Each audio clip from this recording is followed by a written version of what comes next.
Dr. Rupa Kumar Kohli, Dr. Barucha, and my seniors, and my dear colleagues and friends. Welcome to World Meteorological Day 2025 celebrations at IITM. IITM celebrates WMO, World Meteorology Day, also known as WMO Day, every year by organizing a special lecture based on the day's theme. The WMO Day theme for 2025 is Closing the Early Warning Gap Together. We are honored to welcome Dr. K.J. Ramesh as a key speaker for WMO Day at IITM Pune and will deliver a special lecture on the theme of the day. So let me introduce our Dr. K.J. Ramesh, who is well known and all for all of us. Dr. K.J. Ramesh has over 40 years of academic and R&D and professional services in the field of weather, climate, and disaster risk management in India. Before joining the Regional Integrated Multi-Hazard Early Warning System (RIMES) in 2021 as Senior Advisor, South Asia Hydromet Forum. He served as Director General to the India Meteorological Department from 2016 to 2019 and the Permanent Representative and Member Executive Council of WMO during 2017 to 2019. Additionally, he served as a member technical of the Commission of Air Quality Management CQM in the National Capital Region, Delhi, India. He is also an adjunct professor at the National Institute of Advanced Studies, Bangalore. He has actively led and engaged in atmospheric science services and climate change research program development at the Ministry of Earth Sciences, multi-hazard mitigation framework development at the Department of Science and Technology, cyclone and flood hazard mitigation for Godavari, Krishna rivers, and operations of dams and reservoirs, World Bank funded activity as Head Disaster Management Unit, Government of Andhra Pradesh. He served as a member of the Indian delegation for UNFCCC negotiations on climate change related issues from 2008 to 2016. He has served as member core groups National Disaster Management Authority for the development of guidelines in respect of cyclones, floods, disaster communication. He has published over 50 papers in peer-reviewed national and international journals. With his vast expertise in weather, climate, and disaster risk management, we look forward to an insightful session on the theme Closing the Early Warning Gap Together. I hereby request Dr. Sachin Deshpande to take over for the lecture. Yeah, yeah, he will be moderating the session. You request? Yeah, I request Dr. K.J. Ramesh to deliver his lecture on the theme of WMO Day. Thank you. Thank you very much, Shompaji, and good morning and warm welcome to this particular session conducted on the day of WMO Day this year. Although calendar day is different, we are IITM is celebrating WMO Day today. And thanks to Director IITM and other colleagues for inviting me to share my thoughts on the theme of the event. This time, WMO Day is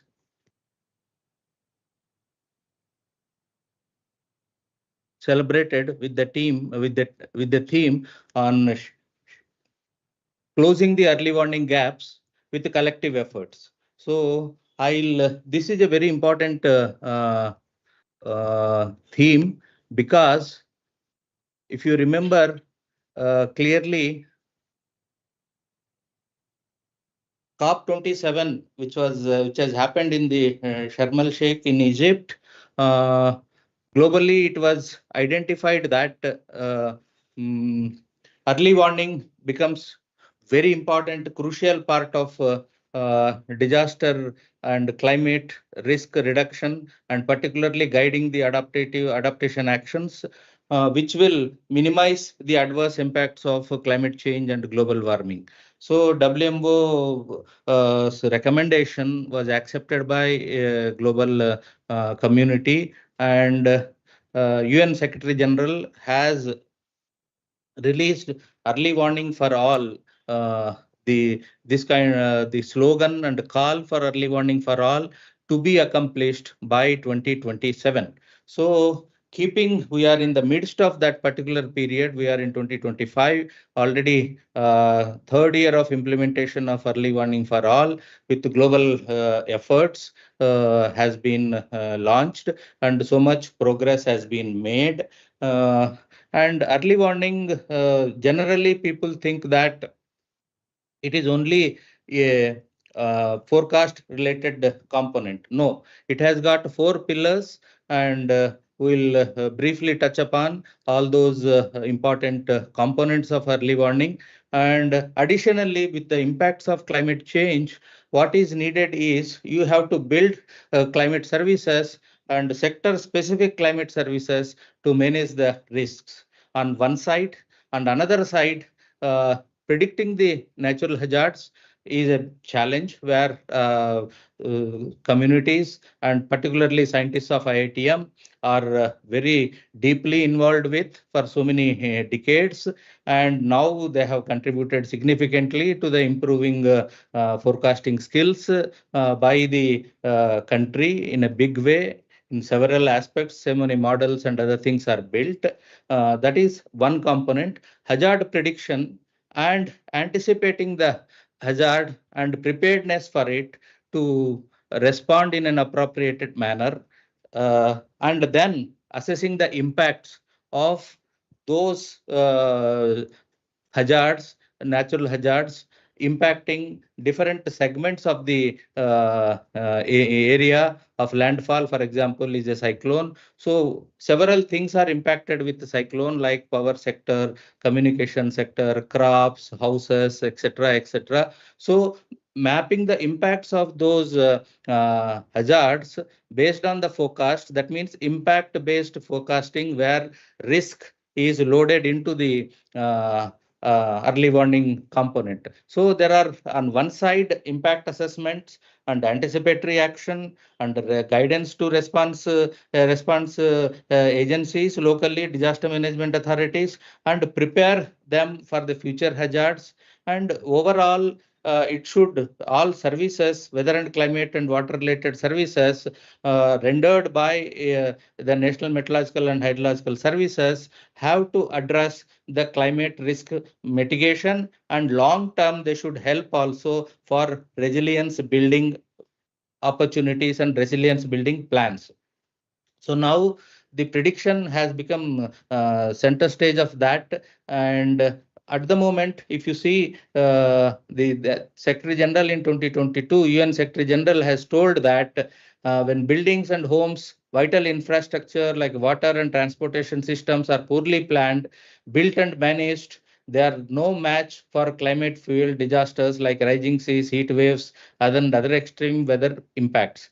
This challenge disproportionately affect the poorest and most vulnerable people. So that's what he says. And in general, most vulnerable people are the small island development states and least developed countries and landlocked developing countries, etc. LLDCs they are called, and these are the countries which are faced with adverse impacts severely already by more than a decade. And then they are the countries where their national meteorological and hydrological services are not very strong in terms of skilled manpower and availability of resources by their governments to operate at the cutting edge level their services, demanding with the changing conditions of climate change and increased frequency and incidence of intensity of extreme weather events, and the climate impacts put together. So they are the ones which have to be helped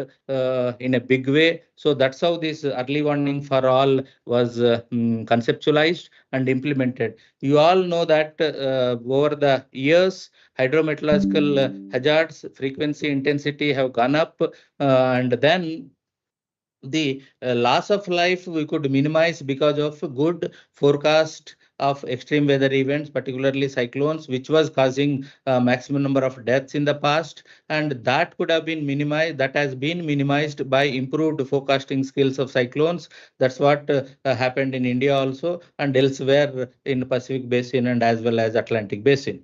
And more importantly, financial and economic and infrastructure damages have not been reduced.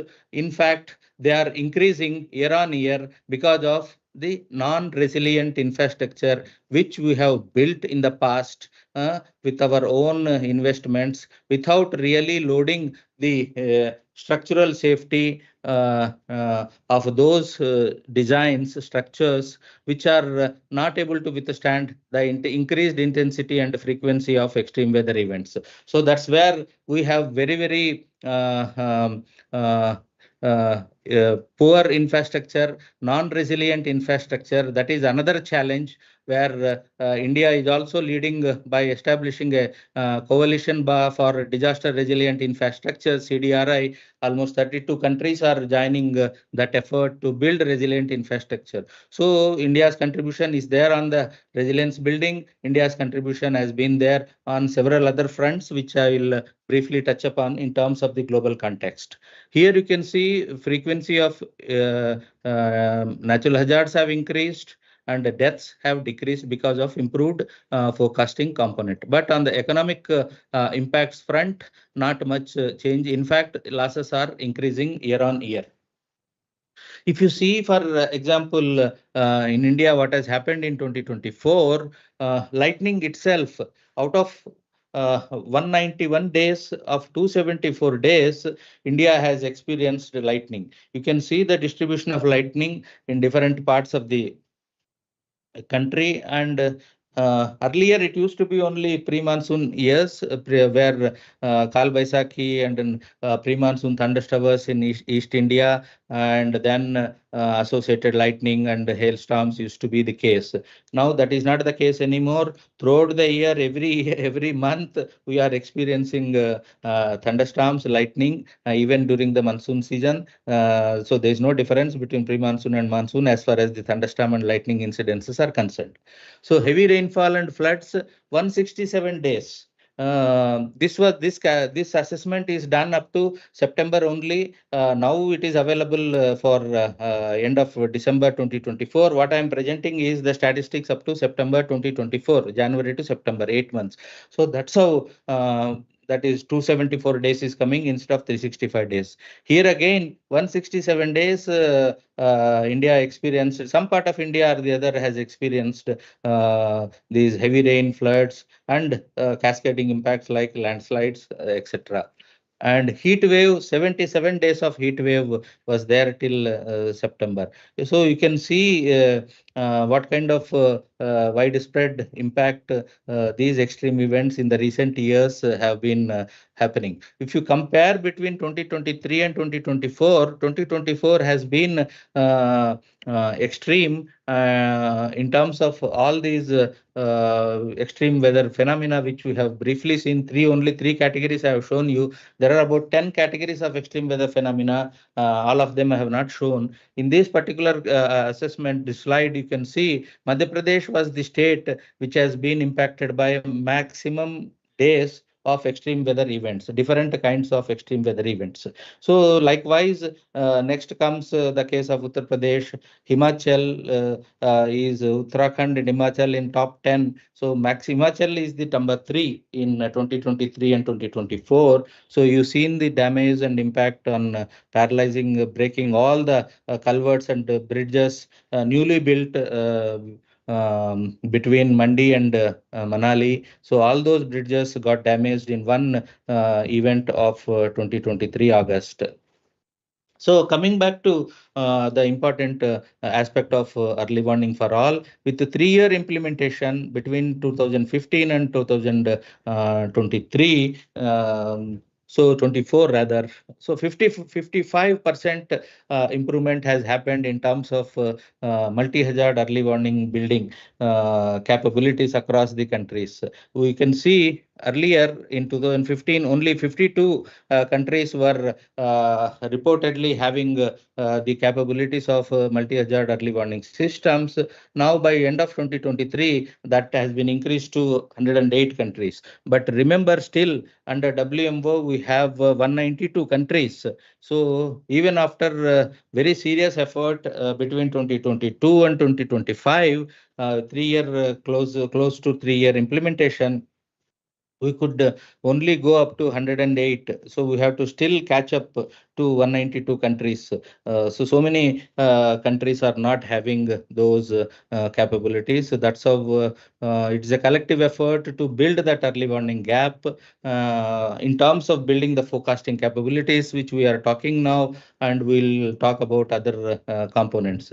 So vulnerability of the nations, that component, assessing the vulnerability and the risk, a lot of efforts have been made, a lot of improvement have been made, particularly in those countries which are most vulnerable, like least developed countries, landlocked least developed countries, and then small island development states. So on the average, some improvement is there from 0.35 to 0.49. So in terms of early warning, multi-hazard early warning, so to say, let us talk about multi-hazard early warning. So there it has got four pillars. One crucial important component is disaster risk knowledge at a national level, from national level to sub-national level, particularly to smallest scale, sub-district scale for that matter. You should have the generation of disaster risk knowledge. So particularly vulnerabilities from hazards over the communities and how those patterns are changing. And from the meteorological point of view, IMD has generated hazard analysis and hazard specific frequencies and other those things. They are available on CRS website. And the risk maps, from not only from hazard point of view, from exposure and the poor infrastructure and poor housing and low-lying areas, etc. So risk is factored by so many other components, not only the meteorological and hydrological components. So that's where the risk generation, risk assessment at the smallest possible scale becomes very important. Unless you know at what risk you are carrying to face the increased frequency and intensity of extreme weather events, you cannot plan the resilient actions and safety related the response actions to the intense systems that are likely to affect across the different parts of the globe, particularly Southeast Asia, South Asia are most vulnerable for extreme weather events.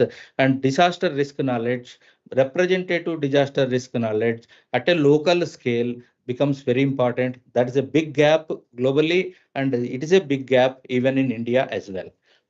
So, and most comfortable segment, most developed segment globally and India also is the capability to detect, monitor, and observe the 24/7 surveillance of extreme weather events and bringing them their analysis and putting them into models, incorporating, assimilating, and generating a representative forecast across the different scales. So here it is only one component and critical component of early warning system, improving the focus of multi-hazards. So once this is where our meteorological community is working, and great contributions are there from IITM to help IMD to build those capabilities. And on assimilation side, National Center for Medium Range Weather Forecasting has contributed to build all needed assimilation systems for operationalization of models developed at IITM. And then Third cycle is the building preparedness and response capabilities. So once you know where the incidents of extreme weather events are happening, likely based on the forecast, and you have a back-end disaster risk knowledge, and then you can plan the anticipatory actions. What kind of anticipatory actions people, communities should take, individuals should take, and safety related actions by the disaster management authorities at the local level have to be taken. These are all built as a part of standard operational procedures by the disaster management agencies for each of the natural hazards. Cyclone has a separate set of standard operational procedures, right from national level to state level to district level, and similarly for floods separately. Like that, we have thunderstorms, lightning, floods separate. Like that, 24 different hazards we have disaster management plans. That was the contribution of NDMA with the collective effort from all the agencies working in India.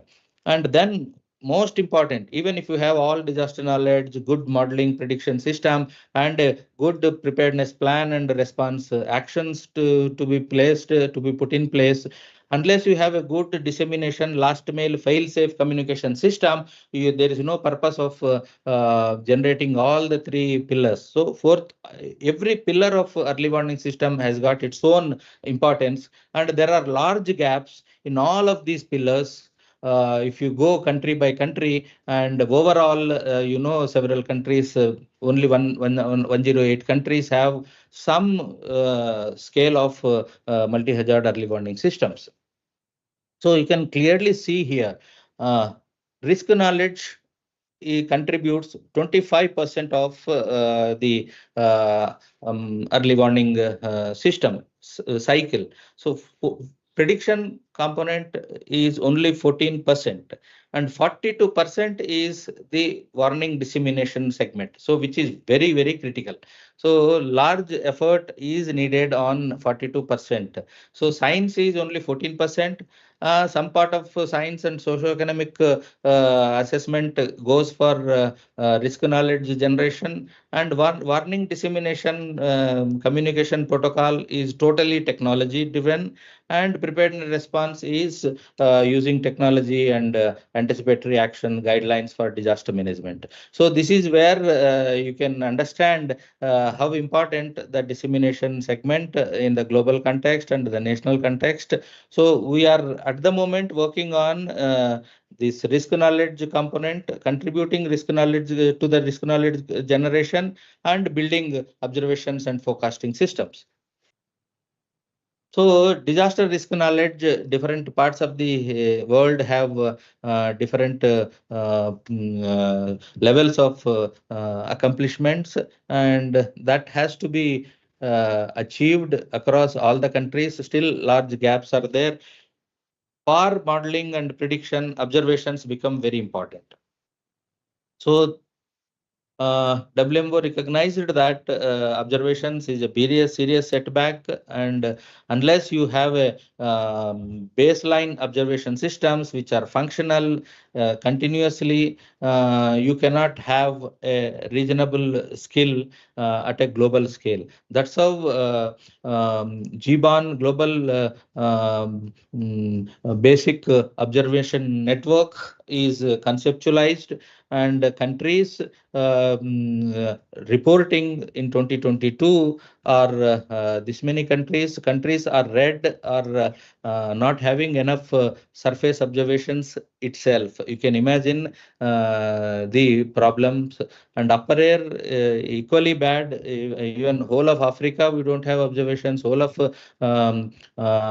West Asia we don't have upper air observations. So these are very important gaps to be addressed to improve the forecasting. That's how efforts have been there to build these capabilities. In terms of communications, different levels of common alert protocol, that is the communication system which is devised by WMO and ITU, and India has implemented it. I'll briefly touch upon it. And there is a gap even in this component also. And on the other hand, overall, we talk about disaster risk reduction based on the commitments given in Sendai framework, and then climate action needed for adaptation and risk reduction plan, resilience development planning by the meteorological community, forecasting community, climate science community. And on SDGs, we have 1.5, 11.5, 13.1, and 13.3. These are related to weather, climate, and water services.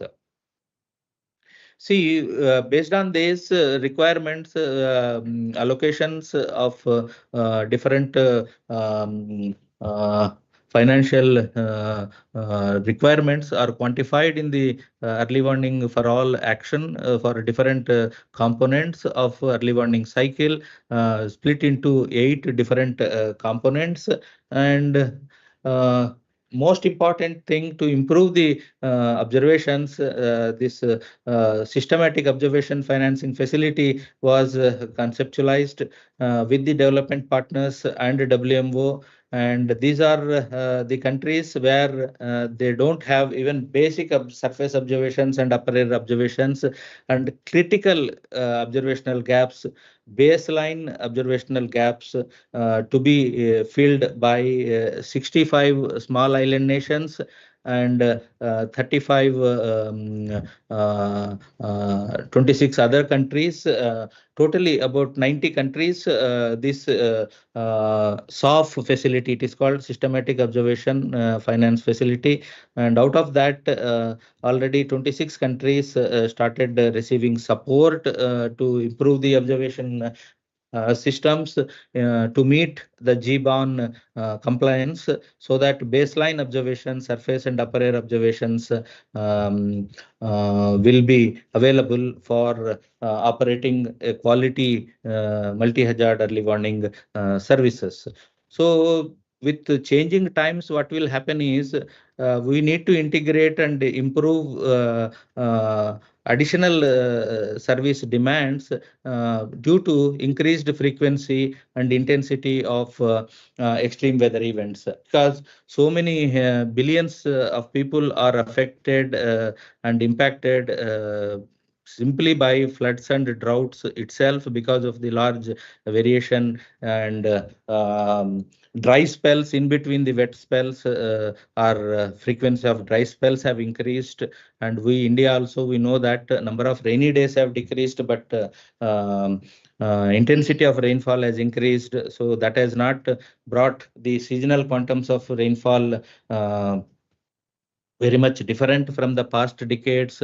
But when the rainy days are less, means there will be more number of dry days. So there is a incidence of back-to-back incidence of dry spells and wet spells. So that is a challenge. So you people are exposed to flash floods, flash droughts because of this. So those are additional service support which has to be built for, particularly for rain-fed agriculture, etc. So these are additional challenges which I mentioned. There are several other additional challenges. So we have to also work on creating a solid foundational scientific basis for guiding the climate action and allocating the climate finance which is available for those targeted actions. So prioritization of climate action and associated funds need to be created by the scientific community, climate science community. That's where the IPCC and other documents as needed, assessment as needed by UNFCCC are done by IPCC, and between the two cycles of IPCC, so many additional documentation is prepared now only to guide climate action and prioritize the climate finance associated with that. So apart from SOFF, SOF, we have seen another initiative which has been built and implemented is the CRUISE. It is a climate risk and early warning systems initiative where the actions, services targeting the loss of lives and assets, impact minimization, and protecting the livelihoods, particularly LDCs and seats. So this is a quite significant amount of resources are also allocated on one side for observations and taking the forecast and converting them into actionable information and protecting and targeting the lives, livelihoods, and the assets of the small nations, LDCs, and seats. So this program has been conceptualized and currently implemented in 14 countries, and some regional scale projects are also there. And South Asia and Southeast Asia are under active consideration to build regional cruise projects currently between WMO, World Bank, and UNDRR, etc. So disaster risk knowledge is the basis for formulating effective response. Same response, level of response is not appropriate, is not good enough by simple guidelines. So the differentiated and different levels of response actions, quantum of those, and design of those will depend on the actual quantified disaster risk at the local level. So disaster risk becomes very important. That's where you have seen 24% of the effort for multi-hazard early warning systems needed comes out from this effort.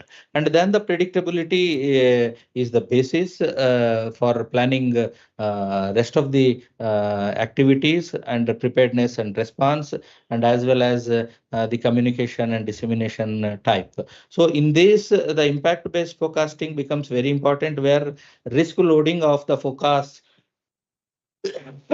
extreme weather forecast is done. So a lot of effort is on globally to do generate impact-based forecasting, sector-specific impact-based forecasting for agriculture, different water resources, public health, dengue, vector-borne, waterborne diseases, and airborne diseases now to be added to that. And then the disaster risk minimization guidance, and then the decision support tools for taking sectoral actions. So IBF and decision support tools are the core developmental aspects.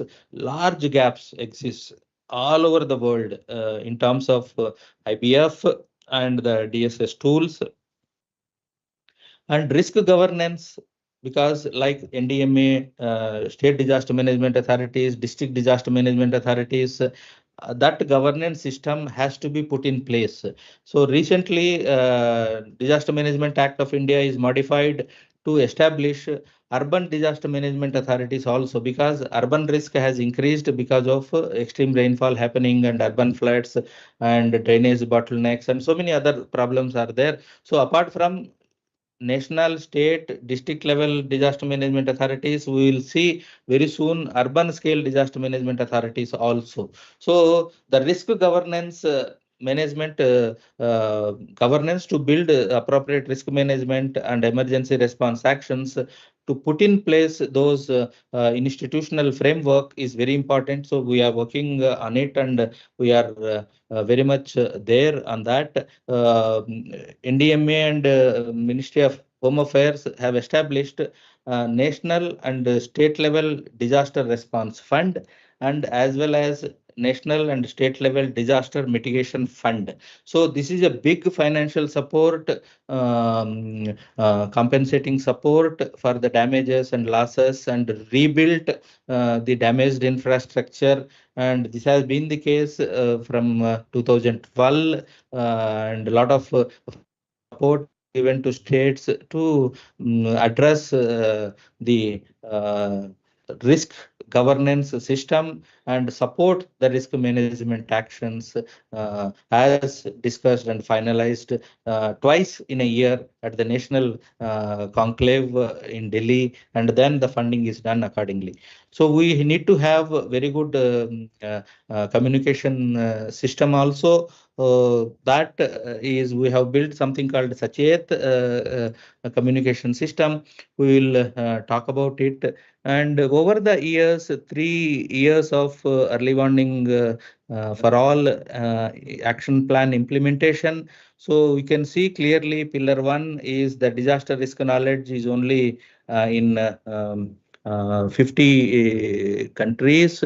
And then early warning detection, monitoring, observation, and modeling is there in 70 countries, whereas dissemination segment is close to 97 countries out of 192 we are talking.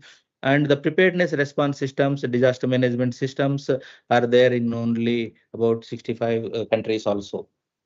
So you can imagine, despite so much strong support by developmental partners, WMO, and several UN agencies, even after 3 years of implementation, we are at this stage.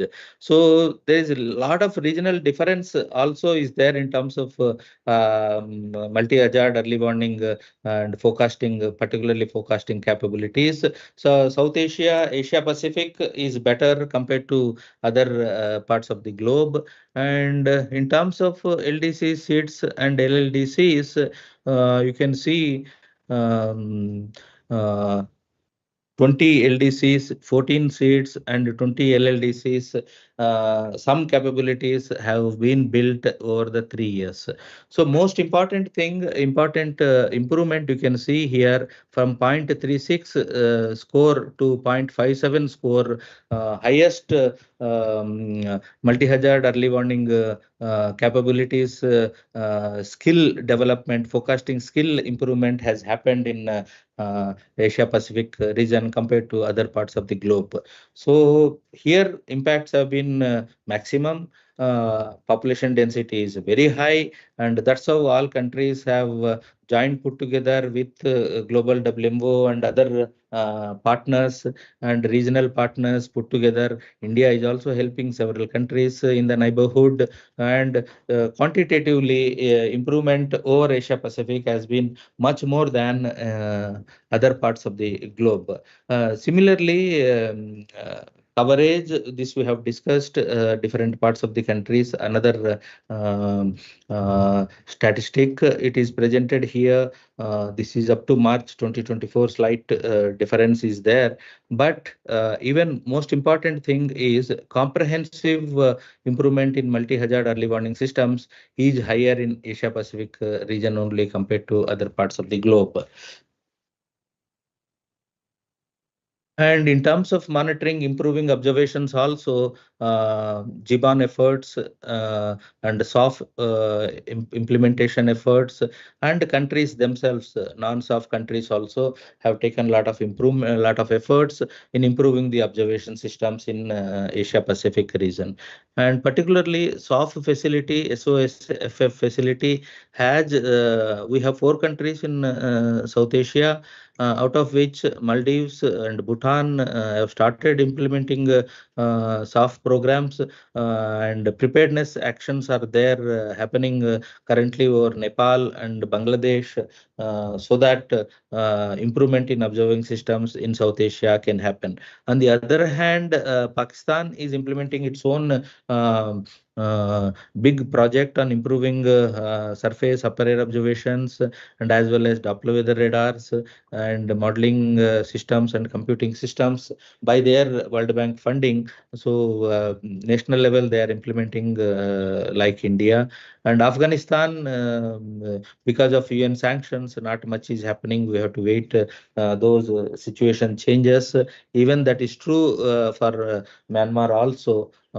Sri Lanka has a program of its own ongoing program. So because of political disturbances, there is a stoppage for those activities. Now, I think very soon now stability is coming back to that country, island nation. So whatever programs which were going on 2 years before, so they will be restarted. So this is the situation in South Asia. In last 3 years, you can see some improvement happened not only in SOFF countries and in other countries also. Density of frequency of observations have increased overall by the global efforts. And upper air also a lot of improvement is shown, particularly major improvement in China and America, Europe. But India also comes under improved frequency of upper air observations. And as you said, disaster database is becomes very important. I've shown one of the initial statistics for 2024 for thunderstorms, floods, and heat wave conditions.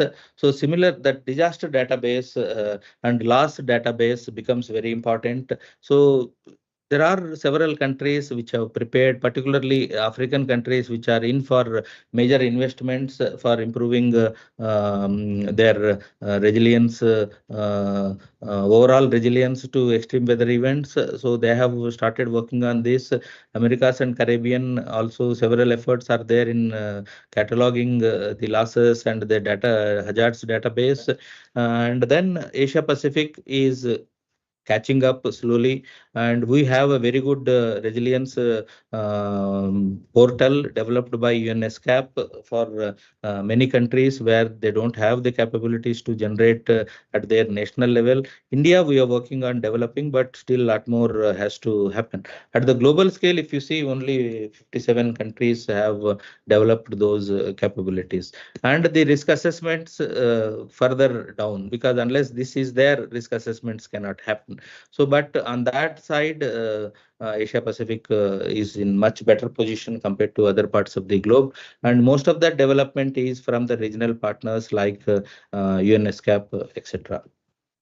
So this again, I'm briefly touching. This is a database based on IMD's data and Ministry of Home Affairs data. Center for Science and Environment has developed this database, which from this only I've shown initial statistics for different hazards up to September 2024. And this is statistics for 2023. You can see 318 days out of 365 days, some part of the India or the other has experienced extreme weather event. You can see different types are mentioned here. See 2024, this is up to December. So 322 days out of 366 days. Earlier it was 318, and this statistics is available from 2022. So they are updating concurrently. And this is a very useful database for any study to do and update the risk knowledge information, risk mapping information to update it. These are the informations which the communities can use. Death information is there, damage information is there, and then cattle and other details are there. So very difficult database CSC started developing over India. So coming back to IMD has to work on early warning of some extreme weather event or the other in every month of the year. So list goes on, and every month targeted warnings and color coded impacts have to be assessed and given. So if you see on the detection, monitoring, forecasting component, this is very important. So capabilities are carried out before soft funding or cruise funding. This country hydromet diagnostics have to be conducted. So where hydromet services gap assessment at country level is done. So this again, it is done for only 28 countries, remaining 71 countries. Out of those 122, between gap between 192 and 108 countries, lot of country hydromet gap assessments have to be carried out, and based on which the GBON and SOFF needs will be assessed. And then once those things are there, end-to-end early warning systems will be planned. So capacity assessments have been done only for 22% of the countries. So 78% of the countries capacity assessments for improving monitoring, detection, warning, forecasting of extreme weather events has to happen. You can imagine so much gap exists in that 14% of the multi-hazard early warning cycle. So in terms of monitoring and forecasting capabilities in different components, those things are happening, improving SOF, cruise, hydro, SOS, different programs are there, but still here gaps are 89%, 70%, 80%, 62%. So very, very large gaps have to be filled. Catching up has to happen, and WMO relentlessly with other UN partners are supporting all these endeavors.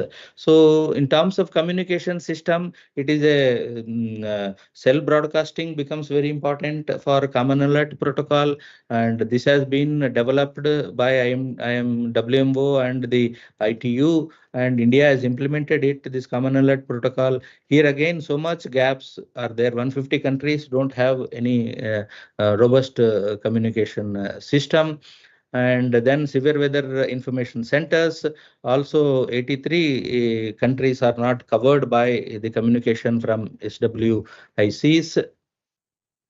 So preemptive evacuation, when the early warning based evacuation, when early warning is good, based on that evacuation of the affected people takes place. So in that Asia Pacific tops maximum evacuation based on the forecasting is happening on Asia Pacific side. So we can take pride of that. India has a big contribution in that effort because of RSMC and other services, both from ocean side and the IMD side, INCAIS and IMD side.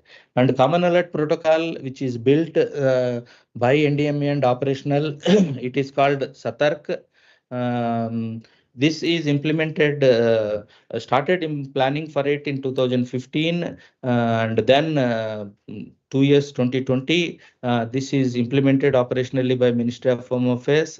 Best part of this component is without really knowing the cell phone numbers of the affected, all active cell phones of an affected region, you can draw a polygon and all the active cell phones will receive the disaster alert without really knowing the cell phone numbers. That is the beauty of this particular common alert protocol. So this I am showing service implemented by Government of Andhra Pradesh, because statistics are available from that particular state for a particular time starting from 2017, because the testing was done in Andhra Pradesh when this application is developed, because BSNL was the only partner at the time for testing.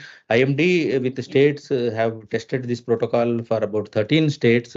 Statistics up to 19 it was only testing. After 19, once it is operationally implemented, so you can see 13 crore 131 million messages started going here. 191 millions messages have gone from the State Disaster Management Authority of Government of Andhra Pradesh itself for different hazards throughout the year, and it has got a multiple dissemination mechanisms, mobile radio, message system, and alert tower siren system. Wherever last mile communication in the villages is there by siren system, so after tsunami warning, this system is established in the coastal areas of east coast of India, and all those existing communication systems are integrated into this satellite and mobile data and point-to-point radio, UCI interface, etc. And then now all the service providers are roped into this Sachet implementation, SACHET. So it is an online portal. There is a application available both in Android and iOS. People can compute. So you can see for a cyclone Asani, this is the polygon which is drawn. All active cell phones under this area will receive the message alert without really knowing their cell phone numbers. It is for Godavari floods. So 3 crore SMSs were sent for Asani cyclone using the CAP operational in that time. So for Godavari flood, 32 lakhs. So maximum usage in the country is by Andhra Pradesh, and local languages also. There is a application, you can convert all the messages. Messages can be pushed by IMD, Central Water Commission, Geological Survey of India, and the state disaster management authorities, etc. And this is the Sachet app you can download and register so that wherever you are, you will get if thunderstorm lightning is also happening, so that alert also is received to your cell phone. It is the common alert protocol as a part of communication segment of the early warning cycle, where maximum effort is to be on this. Whatever signs you do, disaster risk knowledge you generate, unless it is communicated to the targeted people, all the purpose efforts made earlier will go waste. So that's how this is the most critical component of early warning system. So implementation of all these early warning plan action plan is very poor in terms of planning, preparedness, and response actions. And here again, Asia Pacific um, uh, is reasonably improved. Several countries have to, at the national level, have to improve. So that's where the development and catching up is slow here, but this has to be uh, addressed. This gap is very important. And on cross-cutting side, several other legislations are required, and authorities designation for specific response actions has to happen. So that has to happen from the government side. So there the movement is very slow, and nothing is there in 67 countries, you see. This is a big concern that has to be addressed. And WMO is flagging all these issues to be addressed. So on the tropical cyclone side and severe weather forecasting program, now it is coastal inundation forecast program. Several other things country is addressing. Our agencies are addressing. Institutions of MOEs are addressing. So this is the latest sort to call this updated multi-hazard map of India. You can clearly see each district is impacted by vulnerable to different hazards. So this is the most complicated thing, and this has to be updated year on year. This is done up to September 2024. Here you can see these are the districts where back-to-back wet spells and dry spells are happening. So this is the biggest challenge for early warning based climate action also, because particularly rain-fed agriculture. In these areas, it is all rain-fed agriculture only, where oil seeds, cereals, pulses, irrigation takes place. So these are the areas where rainfall variability is very high, we know that. And this is the area where for generating enough food production, food security target has to be focused on this particular aspect, because of so many back-to-back dry spells, wet spells are happening in a climate change regime. So that is another challenge. And based on the risk, based on the maps, earlier maps we have shown, so this is the latest risk landscape of India. So as you know, Brahmaputra is the number one, and number two are Telugu speaking states. Number three is Maharashtra. Number four is Karnataka. So most effort is required for improving multi-hazard early warning systems, and all pillars of multi-hazard early warning systems. And gaps we have seen, we know our gaps, and global gaps are also there. So we need to catch up, contribute for our national effort, and how to avoid disasters. First thing is the good data and the meaningful inclusion of the all stakeholders, making them to understand the early warnings, and targeted activities is required to achieve the targets and risk reduction plans, implement them, and right mindset across the governments and the early warning generation agencies, risk management agencies, and the communication agencies. So that kind of integration has to happen. And then all these efforts need to guide the resilient investment also for the future. For all that, you need to have a good governance to ensure sustained operations of all other components.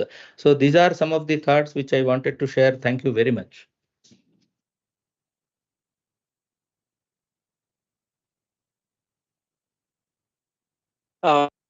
Before we start taking the questions from the audience here and participants from the YouTube, I would like to thank our speaker, Dr. KJ Ramesh, for enlightening talk on early warning for all and its subcomponent. He also highlighted the preparedness, the response, recovery for all the disaster from Indian point of view as well as the global side. Sir, you rightly said that the early warning is not just for preventing us from the disaster, but they will secure our future. So with this, I would like to, if there are any questions, we will happy to take it. Costa, please tell your name and pose your question. Good morning, Ramesh sir. Costa from IIT. Yeah, Sir, yeah. fine. So I have one small question. Someone with respect to ex DG and RMD. Your voice is breaking. Your voice is breaking. Hear me, sir? No? No, still. Hello? Maybe you have to put the mic closer to your. Sir, no? Is it time? No.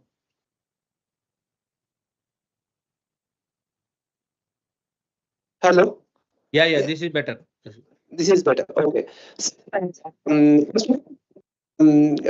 a primary DG, I just like to do that.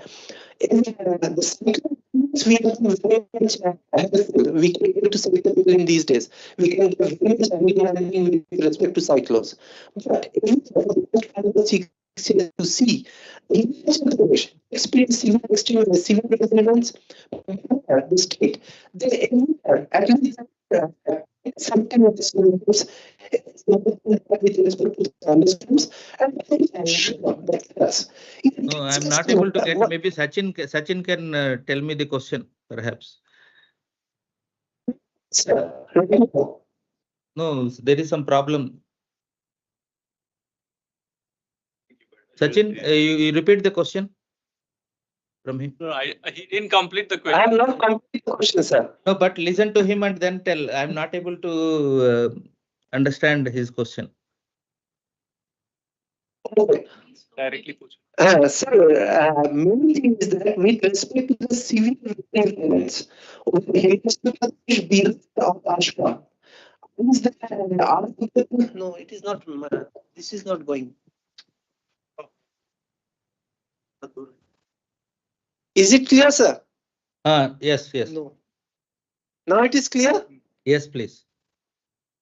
So I am telling that with respect to the severe weather events which is happening over Himachal Pradesh, that is the Bihar with respect to lightning, or Assam with respect to floods. For the last 5 years, we are seeing severe deaths are happening.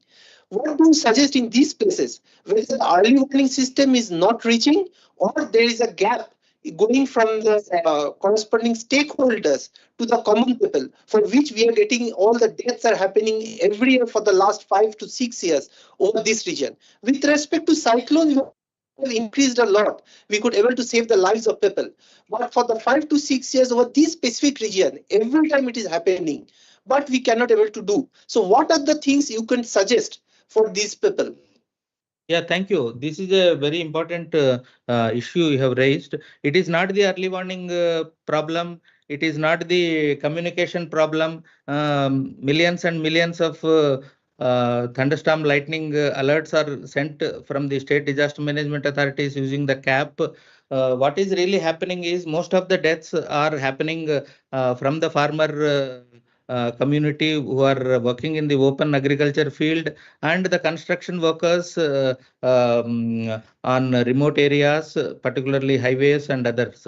So what they are doing is, when survey was done 2 years before by the states, specific states where deaths are maximum, it was found that people who are working in agriculture field, because of they working with water, they are keeping the cell somewhere away from them in the safer areas, So they are not carrying the cell with them while they are working in the agriculture field. So even if the alert is sent, they are not taking note of it to go to safer place with 40 minutes, 1 hour time that is given. So that is one particular component with respect to agriculture. Same is true for the construction and workers who are working in open fields. So this for this remedy was done. Even if they start seeing the lightning occurrence in their immediate neighborhood, there are some personal safety options, like sitting in a particular position, even exposed to lightning can make the current coming through the lightning flash passes through your body and goes through your body to the surface of the earth. So those are some personal safety tips as a part of lightning resilient campaign is now carried out in different states, particularly in schools, starting from schools and panchayat segments. Different states are operating these exercises, particularly targeting villages, rural areas where large number of agriculture communities are there. So unless this is a personal level effort has to happen, it is not the warning issue, it is not the dissemination issue. Yes, thank you.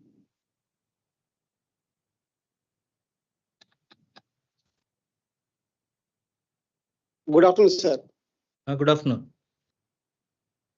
As you mentioned, in risk knowledge at grassroots level, and for this multi-hazards early warning system, do you have any proposal or capsule courses or training programs like NDMRF they used to conduct during flood or landsliding? See, now for different components for risk knowledge, if you talk about vulnerability and cataloging extreme weather events, so that segment partly largely done by IMD, climate CRS Pune, and then now CSC, as I have shown, they started cataloging certain information, and several agencies are working, taking this information, and CEEW and then World Resources India, no, WRI, I am not getting its full name. So several agencies are working on IIT Mandi, IIT Bombay are working on different risk mapping and vulnerability assessments. Some of the maps which I have shown in my presentation. So they are all there, non-governmental organizations and other professional agencies. WRI is an international agency. Indian Institute of is there human settlements, IAHS for cities they are doing. So different agencies operate. TIS, particularly Tata Institute of Social Sciences, Bombay, they operate disaster management course on the social vulnerability aspects. See, there are three different components here. Overall risk comes from physical vulnerability of the hazards, and then economic vulnerability and infrastructure vulnerability, and the social vulnerability from the exposure and the population density, etc., unplanned development, etc. So there are 3-4 components of it. Different agencies are doing. So if you are interested, you can choose those respective agencies. Online are also there, and some regular courses are there. TIS operates MTech, MSc, master's course on this.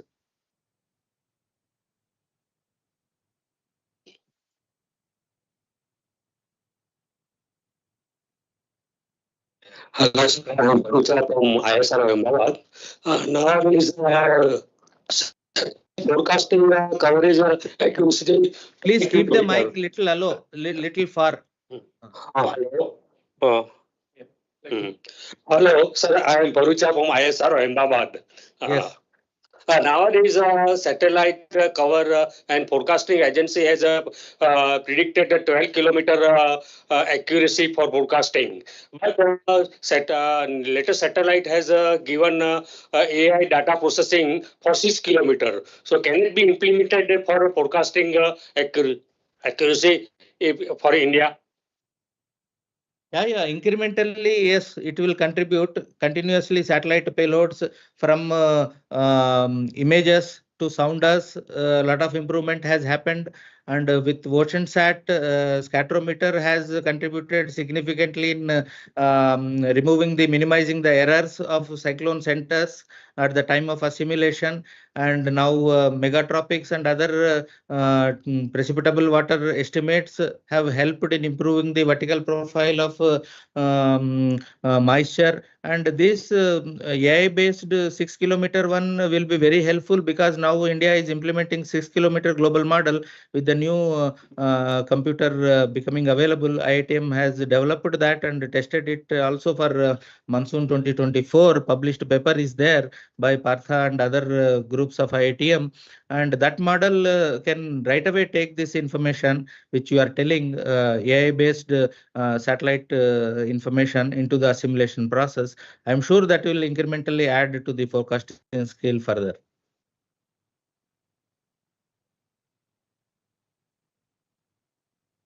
Further questions? Hello, Dr. Ramesh. I am Supriya Chakrabarti speaking. Supriya, how are you? I am fine. Thank you for giving a very nice talk. We have a very good idea about the preparedness, about the mitigating system. But what I understand is that it is mostly taking place on weather timescales. But what are the arrangements that you are doing on a climate timescale, especially because we know that India has very long coastal areas, and then they are very vulnerable not only to cyclone but also sea level change, particularly these small islands. They are very, very vulnerable. So do you have any plan on a climate timescales, maybe 30, 40, 50 years on the line? So here, India or broadly globally also, disaster risk reduction and climate risk management are integrated, because they have overlapping impacts on ground. Scales of impacts are some things are slower impacts, some things are faster impacts. Particularly for sea level rise and shoreline changes, particularly associated with sea level change, sea level rise, because of several coastal developments, particularly ports and other industrial corridors and exclusive economic zones in coastal areas. Shoreline changes are becoming very frequent, and sometimes erosion becoming dominant factor in several states. So shoreline management plans are implemented by several ministries put together by the work shoreline mapping and shoreline reclamation actions. Solutions given by several engineering departments are in place, particularly to address the sea level rise component. Leaving the Sundarban area, rest of the area, these activities are going on to minimize the shoreline changes and loss of coastal area. Particularly in delta areas, not much scope is there. And remaining areas where development is taking place, efforts are on the sea level front. But on infrastructure, resilient infrastructure, railways have embarked on it in a big way, and new bridges and culverts they are designing as per the future intensities and the expected runoff from those rivulets over which the bridges and culverts are constructed. And they are taking up widening of existing bridges also wherever possibilities are there. Big survey is happening in terms of railway infrastructure. On telecom and communication power sector infrastructure also, this resilience factor increased strength of cyclones associated in coastal areas to preserve the power sector infrastructure is happening in a big way. Orissa has taken a big step in this direction. Several other states are following. So likewise, several steps are happening. But what is not really happening is the highway sectors, which lot of new highways and expansion of highways is taking place, and there the factor of climate extreme climate impacts and increased frequency and incidence of heavy rainfall events leading to flash floods or landslides. So those factors are not taken into consideration. So that's why we see lot of damage happened to the all-weather four-lane road, which was laid between Mandi and Manali, got severely damaged in one event of August 2023. So some lesson learnings are also there on some fronts. And in future, I think like other sector, power and coastal infrastructure related actions, telecommunication related infrastructure actions, other sectors also will take appropriate steps. But broadly, disaster risk reduction and climate risk management are integrated, not separated.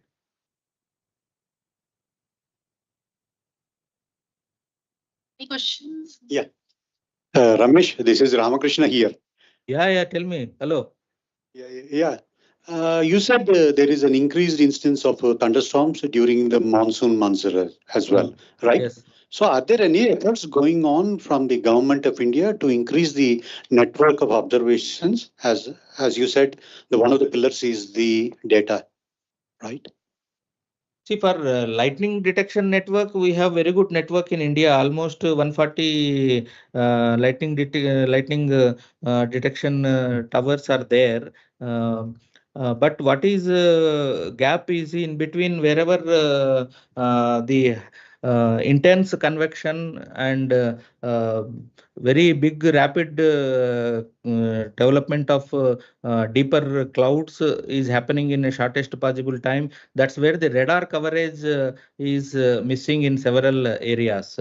So that's how under monsoon mission, that mission Mausam, now the radar existing network of 38 radars will be taken into about 126 radars, Doppler weather radars. So that is the area where rapid convection development leading to the intense thunderstorm and lightning, associated lightning, both factors have to be integrated, and all this data has to go into high resolution rapid refresh models, which are run at 1 kilometer 4 times a day, 5 times a day, wherever the deeper convection zones are developing.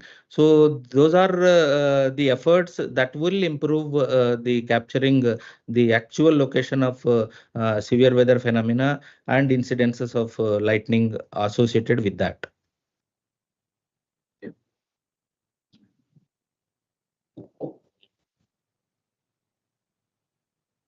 Yes. Before I take the questions from YouTube, sir, I have one question. Yes, please. In recent years, we saw there is a quantum jump in the prediction skills across all spatial and temporal scales. But when we consider the impact-based forecasting, where all the different ministries are involved, so what are your suggestions to further improve this impact-based forecasting? For example, tourism industries, the agriculture, and the meteorological department. See, the impact-based forecasting heavily depends on the risk knowledge generation. If you take about the tourism sector, so we have to have the assets mapping of the tourism related infrastructure built across the country, and then we can risk physical risk is assessed by the meteorological department. Risk from heavy rain, risk from cyclone, or risk from landslide, etc. Those things, those informations are there. But only thing which we miss is sector specific asset mapping to identify the vulnerable assets to to quantify in the impact-based forecasting. So that's where the lot of work gap exists in IBF. Risk knowledge in different segments, it is available. Physical risk is available, but not the risk associated with exposure of the assets of different tourism or agriculture or water resources and of deforested areas where landslide vulnerability increase, sedimentation load into rivers increases. So those data sets are not integrated in the assessment of overall risk. So that's where the big handicap for impact-based forecasting exists. Okay. Sir, there is a question from Rup Kumar, sir. Yes. Hello, Ramesh. Hello, namaskaram. Namaskaram. So thank you very much for that very comprehensive presentation. Maybe given that you are supporting RIMES, Yes. I just want to explore how you are actually dealing with the regional collaboration and cooperation, because as we know, there is a transboundary movement of hazards and also disasters in one place related to a problem in another country.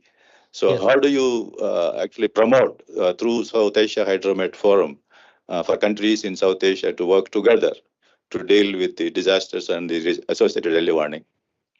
Yeah, we are basically leveraging from the existing programs of RSMC IMD and RSMC INCAIS and other severe weather forecast demonstration project, and over and above we have identified the residual gaps. Each country needs additional service level support for transboundary hazards.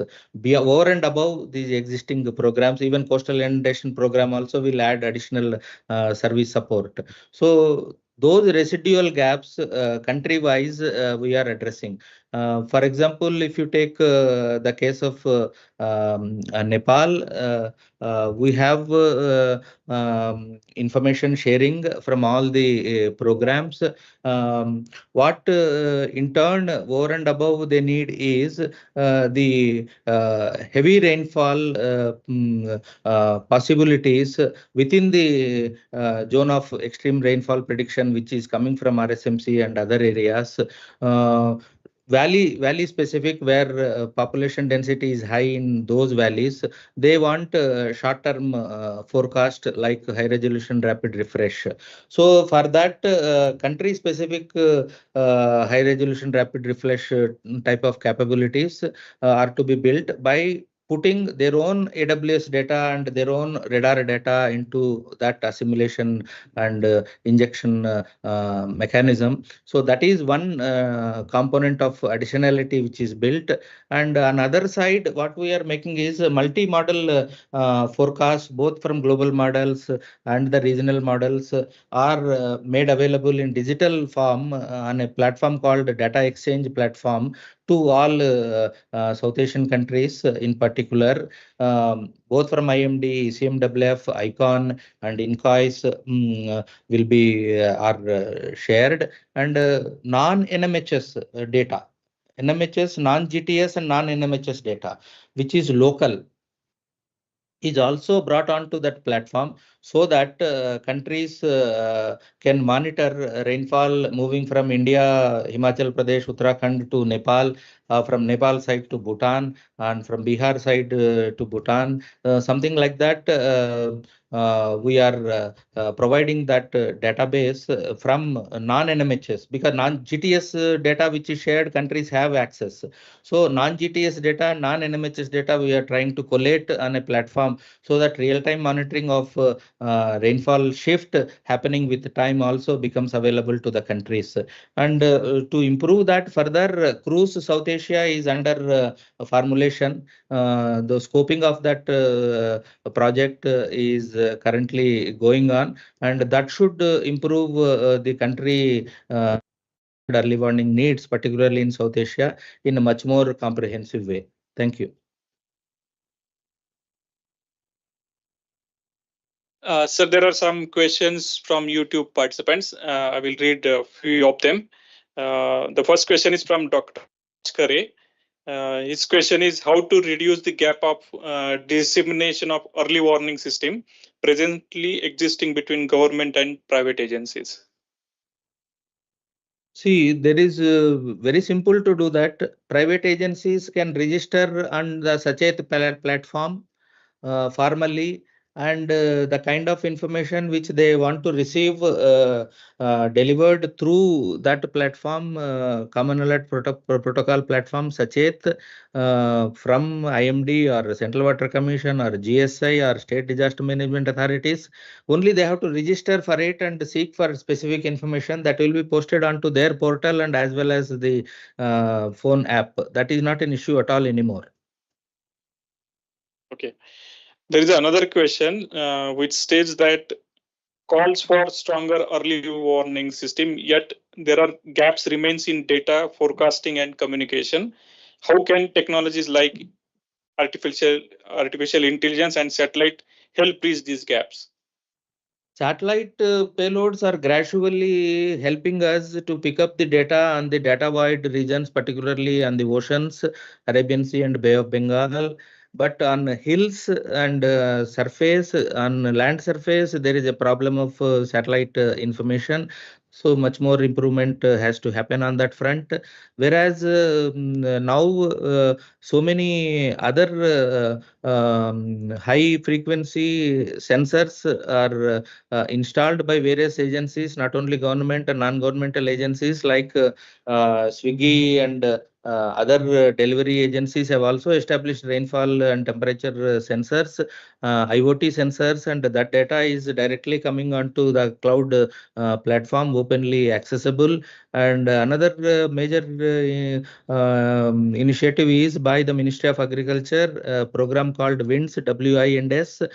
So that will establish telemetry rain gauge at every panchayat, and every block will have, taluk will have automatic weather station. Already UP is the first state where more than 5,000 automatic weather stations and rain gauge stations are operational, and all that data is publicly available in open source.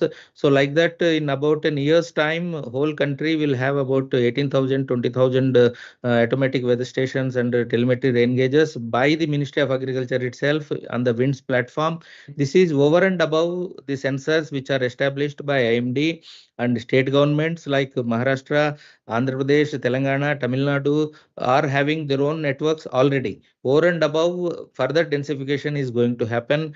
Apart from private sectors like delivery platforms are establishing, NDTV has set up so many automatic weather stations and several others, even coffee plantations, rubber plantations, Himachal, also all horticulture people have set up networks, and it is necessary to integrate and bring them onto the platform. There is no dearth of data sets available, and but to use them in AI and ML tools, we don't have these data sets for more than a decade to start with. Specifically, 30-year data is required for training local scale and fine scale AI ML models. Till then, downscaling has to happen with the data available and the reanalysis data, particularly IMD, IMDA data available for 30 years at 12-kilometer resolution. That is the highest resolution reanalysis available. That has to be used for the moment for training AI and ML tools, and then rest of the applications can be built on. Yes. If there are no further questions, let's thank our speaker, Dr. KJ Ramesh, for excellent talk on early warnings for all. Thank you, sir, Thank for giving so much. your valuable time. Wonderful. And we had a good discussion online as well as in-person participation here. Thank you very much, sir. Thank you so much. Bye for now.